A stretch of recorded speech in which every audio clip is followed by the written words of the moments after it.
You're racing down the highway, heart pounding, hands gripping the wheel.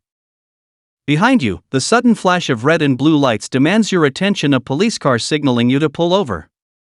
This isn't a scene anyone wants to face, but for a nurse driving in a rush, this stop is more than just a traffic violation. She's speeding for a reason. There's someone in her backseat, a young boy, and his life is on the line. As the officer approaches the car, he's ready to deliver a stern warning, but something about the situation doesn't sit right. The nurse's panicked explanation stops him in his tracks. She's not just transporting any child, she's trying to save his life. The moment the officer leans in closer to check on the boy, the world around him seems to freeze. That face, it's one he knows all too well.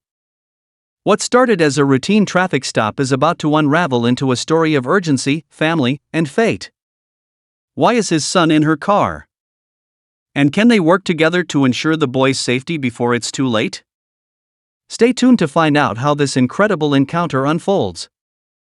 The officer froze, his flashlight shaking slightly in his hand. The boy in the backseat wasn't just any child, it was his son. He hadn't seen him in months, not since the custody battle had left him estranged from his ex-wife. A mix of emotions surged through him: shock, confusion, and an overwhelming sense of dread. What was his son doing here? And why was this nurse, a complete stranger, driving him at such dangerous speeds? The nurse, sensing the officer's hesitation, took a deep breath. "Look," she said, her voice firm but trembling, "I know I was speeding, but this boy needs medical attention now.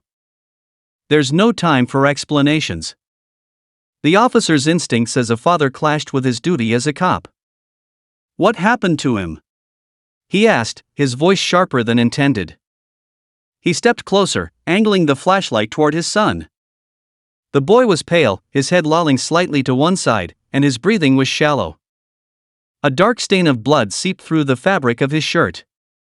The nurse turned toward the officer, her eyes pleading.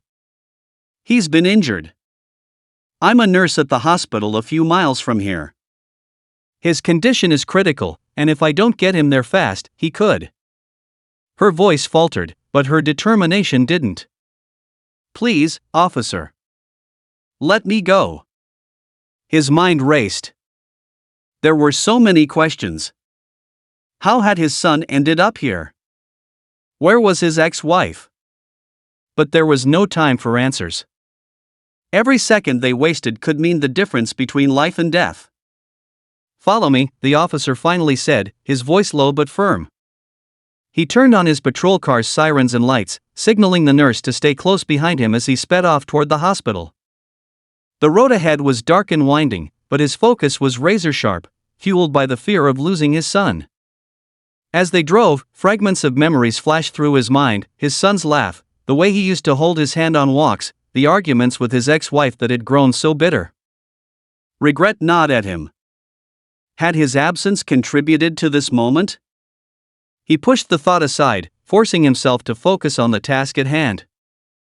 When they finally arrived at the emergency room entrance, the nurse jumped out and signaled for help. A team of doctors and nurses rushed to the car, pulling the boy onto a stretcher and wheeling him inside. The officer tried to follow, but the nurse stopped him at the door. "They'll take care of him," she said softly, placing a hand on his arm. "Right now, we need to talk." Her words snapped him out of his daze. "Who are you?" he asked, his voice tight. "And why was my son with you?" The nurse hesitated, glancing toward the hospital doors before answering. "I was called to a house for a medical emergency. When I arrived, your son was there. Alone. He was scared, bleeding, and asking for his dad. I didn't know what else to do except get him here as fast as I could." The officer's heart sank. Alone? Bleeding? The image of his son in pain, frightened and calling out for him, was almost too much to bear. "Where's his mother?" he demanded, his voice rising. "Why wasn't she with him?" The nurse shook her head. "I don't know. The house was empty except for him.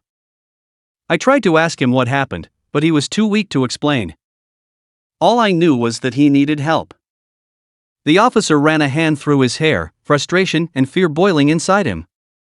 None of this made sense. His ex-wife had always been overprotective, almost to a fault. For her to leave their son alone in such a vulnerable state was completely out of character. As the minutes ticked by, the tension between them eased slightly.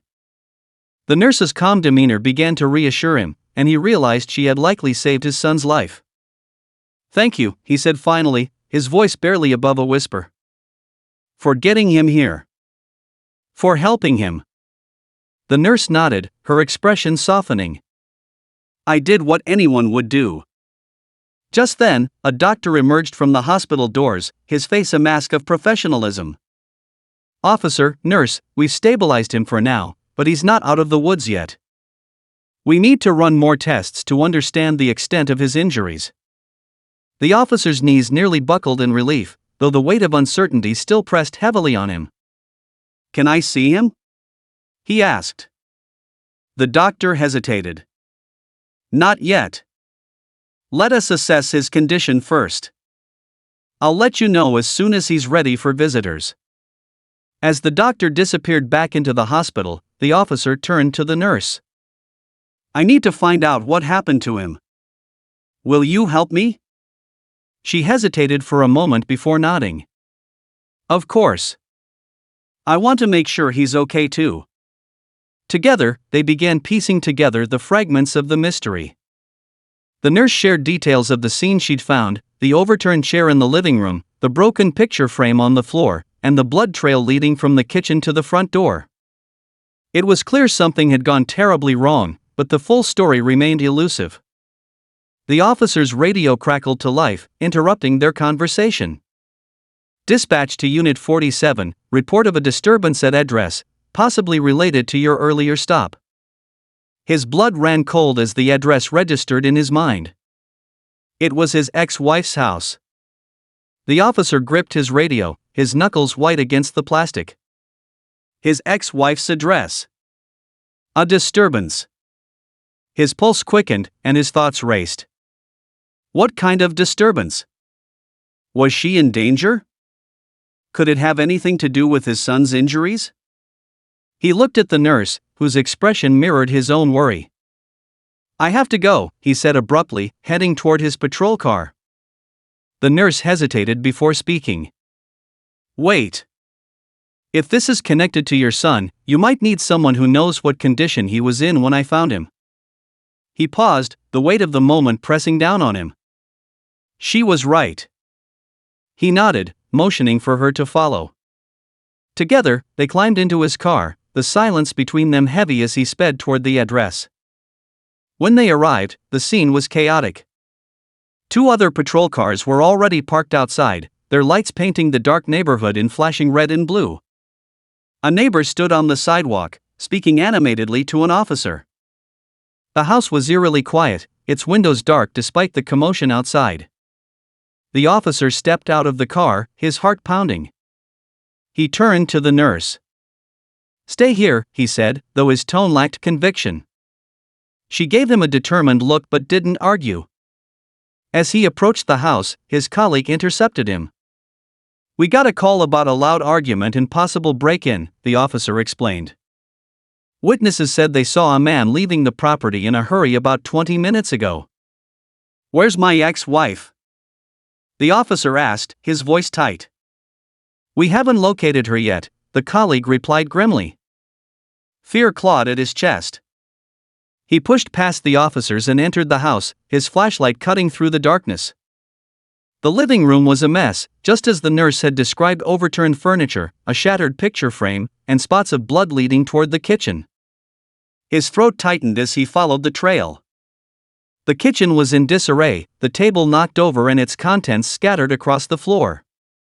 But what caught his attention was a small piece of paper on the counter, weighed down by a knife. He picked it up, his hands trembling as he read the hastily scrawled message. "I had no choice. He was going to hurt us both." His mind raced. Who was he? Was this a message from his ex-wife? And if so, where was she now? He turned back toward the living room, his thoughts interrupted by the sound of footsteps behind him. It was the nurse. "I know you told me to stay in the car," she said, her voice quiet but steady. "But I couldn't just sit there. What's going on?" He handed her the note, and she read it quickly, her brows furrowing. "Do you think she's in danger?" "I don't know," he admitted. "But we need to find her." Just then, his radio crackled again. "Dispatch to all units, we have a report of a vehicle matching the description of a suspect leaving address. Suspect heading north on Highway 12. The officer's stomach dropped. Whoever he was, it sounded like they were on the move. Without wasting another second, he and the nurse rushed back to the patrol car. As they sped toward the highway, the nurse broke the silence. "You said your ex-wife was protective of your son. If she left that note, it sounds like she was trying to protect him from whoever this man is." He nodded, his jaw clenched. "But who?" "She never mentioned anyone new in her life. No one who could." He trailed off, the realization hitting him like a freight train. His ex-wife had been distant for months before the custody battle, often brushing off questions about her personal life. Could she have been hiding something or someone? The thought made his chest tighten. "If she's in danger, we need to find her before it's too late," he said, determination hardening his voice. As they neared the highway, they spotted the vehicle in question, a dark SUV swerving recklessly between lanes. The officer flicked on his sirens, pulling alongside the car. The driver glanced toward them, his face illuminated briefly by the flashing lights. He was a man in his 40s, his expression panicked as he gripped the wheel. "Pull over!" the officer shouted through the loudspeaker. The man didn't comply, instead accelerating in an attempt to escape. A high-speed chase ensued, the patrol car weaving through traffic in pursuit. The nurse clung to the seat, her knuckles white, as the tension in the car grew palpable. Finally, the SUV took a sharp turn onto a narrow side road, skidding to a stop in a secluded clearing. The man stumbled out of the vehicle, his hands raised in surrender. The officer was on him in seconds, pinning him against the car. "Where is she?" he demanded, his voice shaking with fury. The man didn't answer, his eyes darting nervously toward the woods behind them. The officer's instincts kicked in. He handed the man off to his colleague, who had arrived as backup, and sprinted toward the woods. The nurse followed closely, her flashlight cutting through the darkness. After what felt like an eternity, they found her. She was slumped against a tree, her face pale and bruised, but alive. Relief flooded the officer as he dropped to his knees beside her. "You're safe now," he said, his voice breaking. She looked up at him, her eyes filled with tears. "I tried to protect him," she whispered. "I didn't know what else to do." "It's okay," he said, gripping her hand tightly. "You did the right thing." In the following days, the pieces of the puzzle began to come together. The man in the SUV was her ex-boyfriend, someone she had tried to cut ties with after discovering his violent tendencies. But he hadn't taken no for an answer, showing up at her house that night in a fit of rage. In the chaos, their son had been injured, prompting her to call for help before fleeing with the boy. The nurse's role in saving their son didn't go unnoticed. She became an unlikely hero, her quick thinking credited with keeping him alive long enough to receive the care he needed. As for the officer, the experience changed him. It rekindled his sense of purpose, not just as a cop, but as a father. He vowed to rebuild his relationship with his son and to support his ex-wife in any way he could. In the end, the family found a way to heal, united by the ordeal that had nearly torn them apart. The nurse remained a part of their lives, her bravery a reminder that even in the darkest moments, there is always hope. And though the scars of that night would never fully fade, they became a testament to the strength and resilience of the human spirit, a story that would forever remind them of the power of courage, love, and second chances.